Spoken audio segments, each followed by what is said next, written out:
Hello everyone, Voka here from MSO-dlx with another episode on special charts. This episode deals with a stepped curve.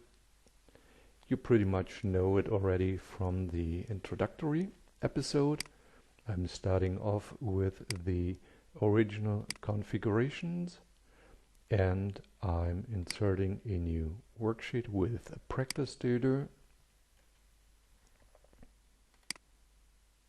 And I'm inserting a new stepped curve chart. The challenge with a stepped curve chart is similar to a cost curve in a way that the data needs to be written in a certain pattern. In a stepped curve chart, we need the data of each data point repeated twice.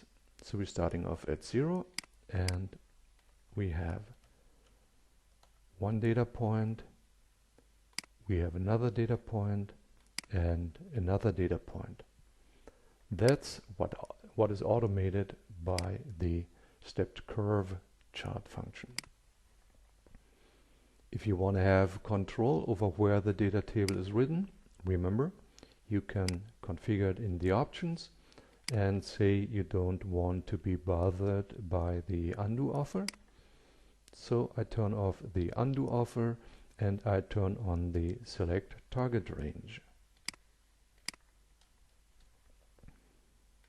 Another run on stepped curve. This time it shall start over here.